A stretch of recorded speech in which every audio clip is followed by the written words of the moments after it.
All right, good morning, everyone. This is Team Foxtrot. My name is Jeremy Bull. I'm with me. I have my MBA cohorts. Hi, my name is Katerina Barta. Cassie Rooney. I'm Drusilla Sargent. Will give me. And this is our presentation on 5G. Now, our agenda for today is we're going to talk real quick why you need to know about 5G, why we think it's important for you guys to know and understand as MBAers. What you kind of already know, real briefly, about 5G.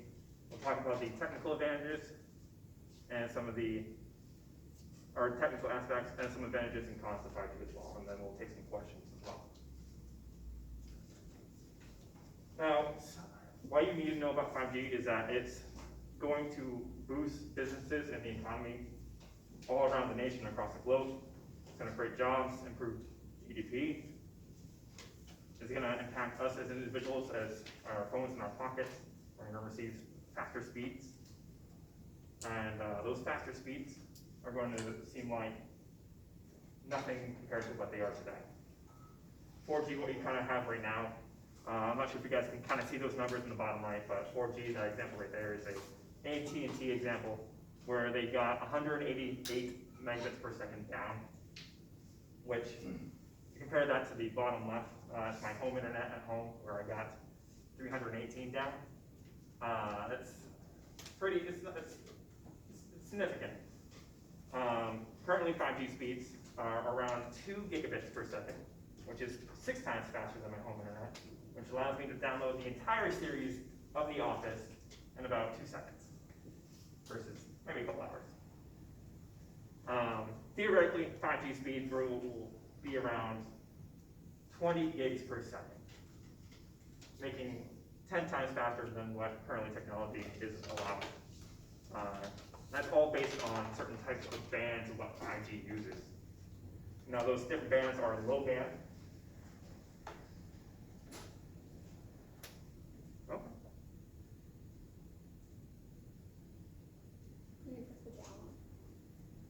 Okay. It's okay. Technical glitch. Sorry about that. Those bands are low band, mid band, and high band.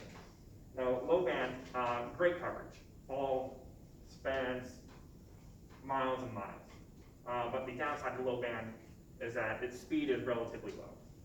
That's where you see that 4G, the 5G roughly are not too much better than what we're currently getting. High band, super blazing speeds, 20 gigs per second theoretically.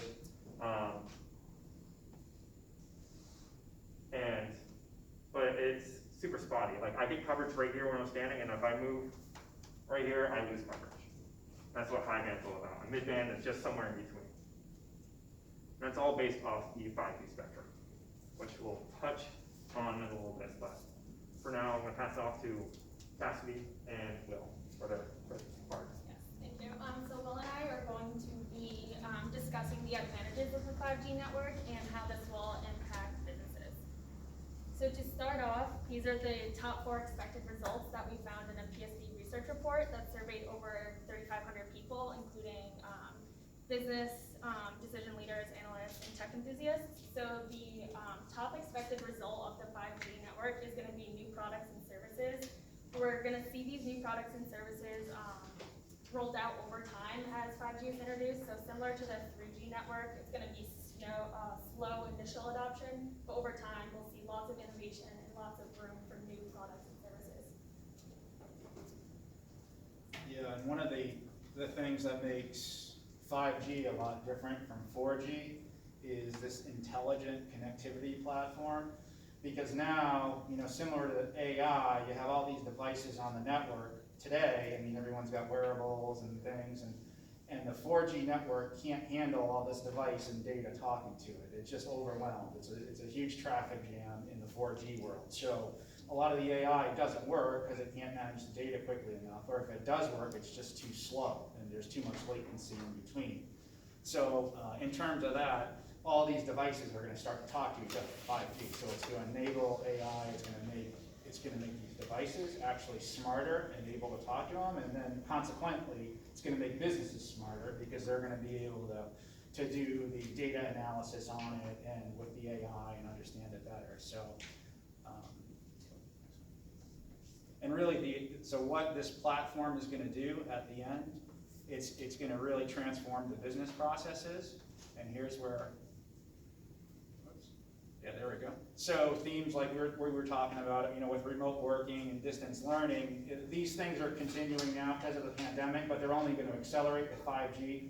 5G is, the technology is gonna make it so you're like in the room with the other person. There's gonna be no lag, there's gonna be no in between, what did you say, screens aren't gonna freeze.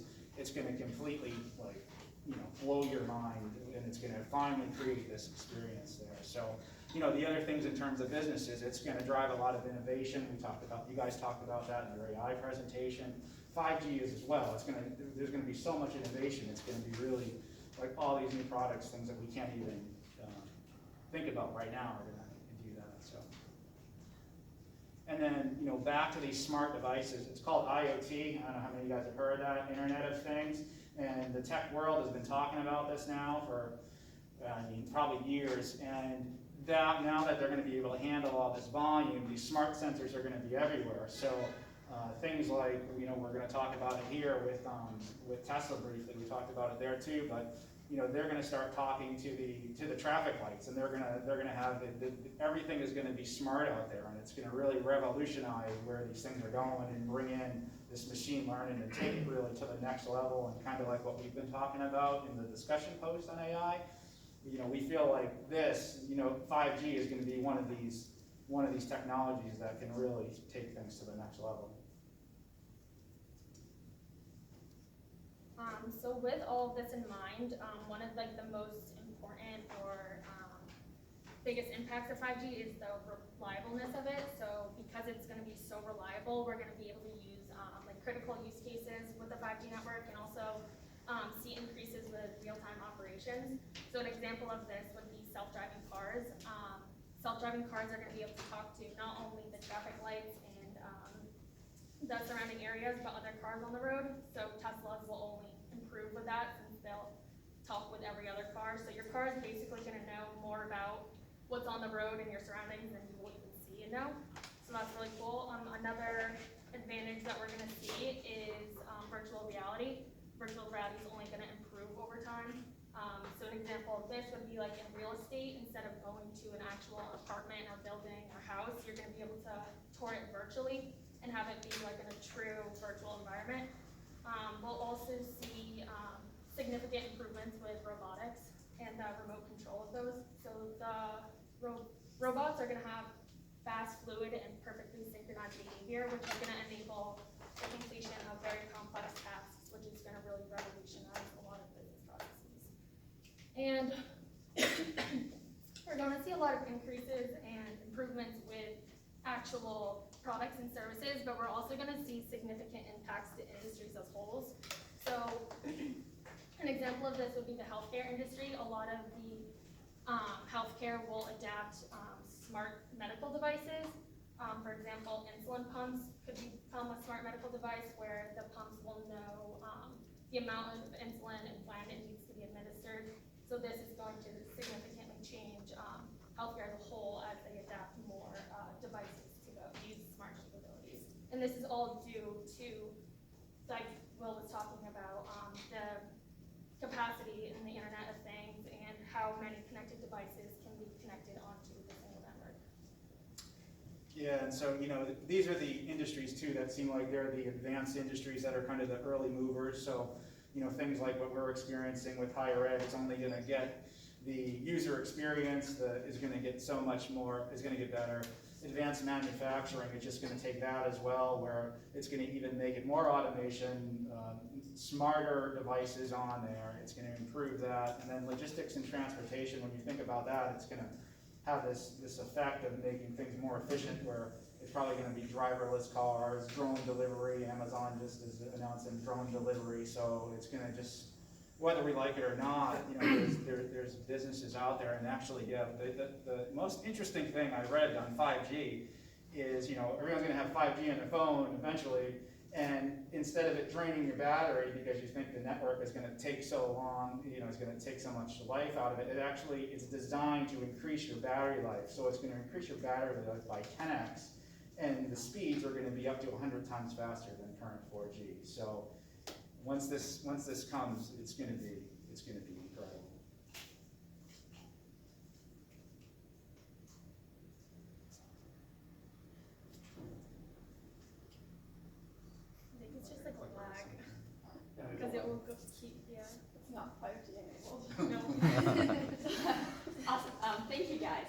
you just heard a ton of benefits and advantages that will come with the future and that will come with 5G.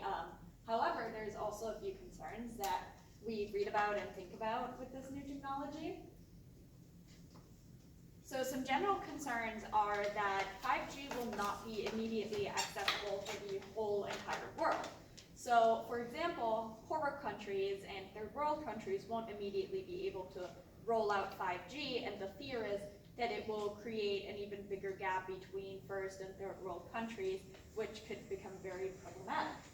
Furthermore, there is an international race of who will have the first big 5G power. Is it going to be China? Is it going to be the US? Who knows? But it is word that it's going to be a pretty world dominance kind of thing, where the country that's going to roll out 5G first is going to have a lot of control. There is, however, a lot of distrust and conspiracies out there at the moment. So people who are afraid of 5G and the whole development have vandalized and sabotaged mobile masts in Ireland, the Netherlands, Cyprus, and other countries. And even some telecom workers were attacked and assaulted after they were leaving work, because people are so afraid of this new development. And some conspiracies out there have been talking about the coronavirus being directly linked to 5G, because 5G is supposed to slow our immune system, so that's why they were saying we were more susceptible to the virus. Those conspiracies, however, have been proven wrong, though there are some potential health risks that Jeremy will go into depth about in a minute. However, overall, there is still a lack of scientific studies, and there's no real proven health risks at the moment. And the last point we want to touch on is the increased cybersecurity risk that Drusilla is going to talk about a little bit more. So give that a second to catch up with the lag. I press the next slide button, but I'm going to talk about the electromagnetic spectrum. And the electromagnetic spectrum is quite vast. On one end you have AM and FM radio waves, which is way on the far left. And on the far right you got gamma rays, X-rays, infrared technology. Those kind of technologies where you can actually see the results of the actual radio wave being implemented. Now, it's widely known that we don't want to stand next to highly ionizing radio waves, such as high-power satellites. That's why you wear the lead vest when you go in and take your X-rays, and you don't want to stare into like infrared technology, or the light that comes from infrared, because it can damage your retinas. Now, where the legitimate concerns come from is that 5G pushes a power up to 30 gigahertz on the spectrum, which is usually, as individuals, we're not usually accustomed to being around that kind of high power frequency on a daily basis. When 5G rolls out and it reaches its peak technology, we'll be always around that 30 gigahertz kind of power around us. That's still a type of non-ionizing frequency wave though, which means it's not harmful to us as individuals. And again, just to touch on that difference, is that ionizing is harmful to us, non-ionizing is not harmful to us. But again, like as Ina said, there's not enough scientific studies out there. We don't quite know the full risk of 5G and the amount of power that it's going to push out. Can you tell me where 4G and 5G are on the non-ionizing part of the Yeah, they're spectrum? way to the far left. So you see radios and cell phones. 4G operates on a 2.6 to 6 gigahertz on the non-ionizing electromagnetic spectrum, which is relatively low compared to most of the stuff, such as the ultraviolet, where stuff actually becomes visible, what we can see. Did I answer your question? So which is more threatening? Let's say I put a cell phone in my pocket and I have 4G and 5G on my cell phone. I can switch between the two. Which one would be safer for me as far as penetrating my skin and possibly causing The 4G, any in theory, 4G would be more safer for you in terms of penetrating your skin. Again, there's not enough studies to know whether or not 5G is actually going to cause any significant health risk. Answer your question again? All right, awesome. Then I'll be followed by Drusilla, who will be talking about some political implications. Yeah, so I'm going to be talking about some of the political concerns and security threats of 5G technology. So essentially, because of the increase in enabled devices and technology dependence, that 5G will cause throughout society, there are more avenues via which cyber attacks can occur and compromise networks. So all the different industries that 5G will enable, that Cassidy talked about, will have to manage these threats differently, and that's going to require a lot of communication between those industries and the network providers. For instance, healthcare and public safety, as Cassidy mentioned. So according to the BPI survey a few years ago, I think it was in 2019, 94% of telecoms operators and industry experts did have some concerns about security threats, increased security threats with 5G. And some of these concerns were core network security, endpoint security, and security management and staffing requirements. Go to the next slide. So another point I wanted to make was that many have compared the race for 5G that Ian mentioned to Sputnik launch in 1957 and have noted that there will be an aggressive push in the West to implement 5G technology in response to the significant obvious lead that China has currently. And that's with the Chinese company Huawei that we've talked about in some of the discussion posts, I think most people will know. So this is really what's happening right now, since Huawei already has this extreme dominance established, and the US and the West generally feel threatened by the fact that we're no longer the leader in digital technology as we have been for decades. And there's a sort of hesitance to place so much power in China's hands because, as Ina mentioned, it's whoever lays the groundwork for this technology is going to have a lot of power throughout the globe in terms of that technology. However, avoiding Huawei's technology and insisting that other countries do the same may slow down this inevitable process of implementing the technology and creating a cohesive global network. And this will create even more of a divide in the terms of the level of technology around the globe. So why is the US trying to halt this productivity and to convince other countries to do the same? There are concerns about a massive digital network operated by a Chinese company in terms of international espionage, political concerns, and the possibility of a backdoor communication to the Chinese government. There's some discomfort with the idea that network technology controlled by China could be shut down in the case of increased political hostilities, rendering any countries that use that technology essentially incapable of using any of it. And then it may be more expensive also for countries, the US and other countries that's trying to convince to not use Huawei's technology, to wait for the US to develop a similar level of technology in terms of monetary cost, but also time, because Huawei and China aren't going to just wait for us to catch up with them. So the nation that lays the foundation of 5G network first will obviously have a significant advantage in the future of this global technology. But for the US, it's pretty much a race against the clock.